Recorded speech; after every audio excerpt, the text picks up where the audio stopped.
Ya, saya ulangi. Pertanyaannya adalah, kalau seandainya kita berziarah kubur, bolehkah kita berdoa untuk orang yang dikubur? Ya, maka jawabannya, tata cara berziarah kubur telah dicontohkan oleh Rasulullah SAW dan juga diikuti oleh para sahabatnya. Coba lihat, perhatikan sebuah hadis Rasulullah SAW, kuntu nahaitukum an ziyaratil qubur fazuruha. Sesungguhnya aku dulu melarang kalian untuk berziarah kubur, maka ziarahilah sekarang. Jadi berziarah kubur tidak terlarang dalam agama Islam, bahkan merupakan sunnah Rasulullah SAW. Barang siapa yang mengingkari berziarah kubur, maka dia sudah mengingkari sunnah Rasulullah SAW. Siapa yang mengingkari sunnah Rasulullah SAW, maka dia sudah keluar dari ajaran Rasulullah SAW. Cuma permasalahannya sekarang, apa tujuan berziarah kubur? Perhatikan sabda Nabi setelahnya, fa innaha tudzakirukumul akhirah. Sesungguhnya berziarah kubur mengingatkan akan kehidupan akhirat. Nah, ini para ikhwan yang dirahmati oleh Allah Subhanahu wa taala, inilah tujuan ziarah kubur. Saya ingin menjelaskan, ziarah kubur itu dibagi menjadi 3 kalau kita lihat fenomena yang ada di masyarakat. Ziarah kubur yang sesuai dengan syariat atau ziaratul kubur al-masyru'ah. Ziarah kubur yang bid'ahiyah, ziarah kubur yang mengada-ngada. Yang ketiga yang paling parah, ziarah kubur asyirkiyah, ziarah kubur yang syirik. Harus dibedakan 3 ini. Saya akan menjelaskan dulu ziarah kubur yang sesuai dengan syariat. Ziarah kubur yang sesuai dengan syariat adalah seseorang mendatangi kuburan, kemudian dia mengatakan assalamualaikum ya ahlal diyar minal muslimin wal muslimat wal mu'minin wal mu'minat wa inna insyaallah bikum lalahikun, atau doa-doa berziarah kubur yang ada dalam hadis-hadis Rasulullah SAW. Kemudian dia boleh mendoakan untuk, perhatikan perkataan saya, untuk orang yang dikubur. Allahumma ghfir lahu warhamhu wa'afihi wa'afu anhu, Allahumma la tahrimna ajrahu wa la taftinna ba'dahu, Allahumma ja'al qabrahu rawdatan min riyadil jannah wa la taj'al qabrahu hufratan min hufarin niran, Allahumma tsabbithu, Allahumma ighfir lahu. Boleh berdoa untuk orang yang di dalam kubur. Yang tidak diperbolehkan adalah berdoa kepada orang yang di dalam kubur. Tadi kita di dalam pengajian beribadah di sekitar kuburan saja itu terlarang oleh Rasulullah SAW, apalagi beribadah kepada orang yang dikubur, meminta orang yang dikubur. Bisa dipahami perkataan saya? Ya, meminta orang yang dikubur kepada orang yang dikubur tidak diperbolehkan, karena termasuk perbuatan yang menyamakan Allah dengan makhluk-makhluknya, karena doa hanya milik Allah tabaraka wa ta'ala.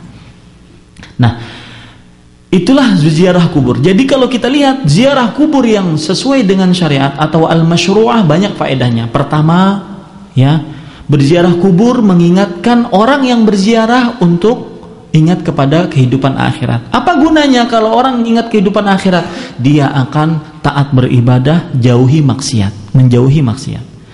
Yang kedua, faedah berziarah kubur yang sesuai dengan syariat, maka orang yang diziarahi kubur dia akan mendapatkan doa dari orang yang berziarah, mendapatkan doa. Diringankan mungkin kalau seandainya dia dihukum, ditambahkan nikmat kalau seandainya dia mendapatkan nikmat oleh Allah Subhanahu wa taala dalam kubur di alam barzakh. Itu faedahnya. Nah, kemudian sekarang kita berbicara ziarah kubur yang bid'ahiyah atau ziarah kubur yang mengada-ngada, yang tidak dicontohkan oleh Rasulullah SAW. Saya ingin nanti apakah ini banyak terjadi di kalangan kaum muslimin atau tidak. Perhatikan perkataan saya. Ziarah kubur yang bid'ahiyah adalah seseorang menziarahi kubur, kemudian dia mengucapkan assalamualaikum ya ahlal diyar minal muslimin, selesai, kemudian dia duduk di sana. Dia baca Quran, baca surat Al-Fatihah, baca surat Yasin, baca surat Qul huwallah, Qul a'udzu birabbil falaq, Qul a'udzu birabbin nas di sana, ya. Kemudian dia mungkin mengucapkan la ilaha illallah sebanyak sekian kali, beristighfar sekian kali.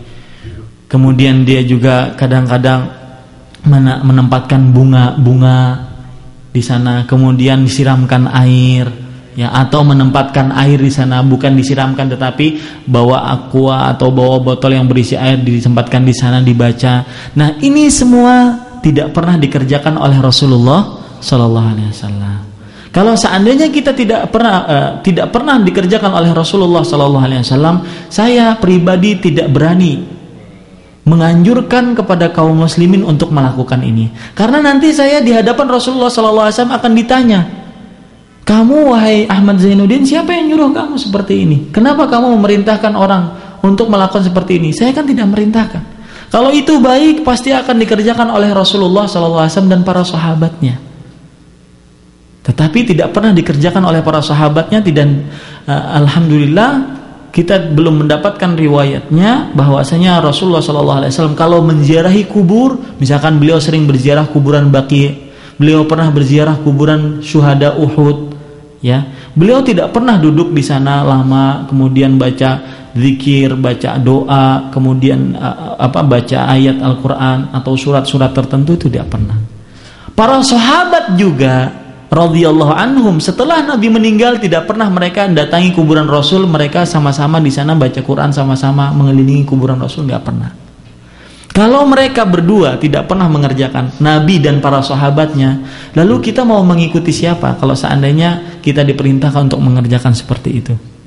Kan tidak ada contohnya dari Rasulullah SAW. Sedangkan konsekuensi asyhadu anna Muhammadan Rasulullah, konsekuensinya adalah alla yu'badallahu illa bima syara'. Tidak boleh beribadah kecuali kepada Allah kecuali dengan apa yang dituntun oleh Rasulullah Sallallahu Alaihi Wasallam. Tidak ada tuntunannya dari Rasulullah Sallallahu Alaihi Wasallam.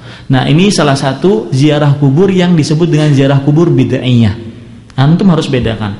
Jangan nanti datang-datang ke kampung masing-masing syirik, keluar agama Islam. Enggak, lihat dulu apa berziarah kuburnya.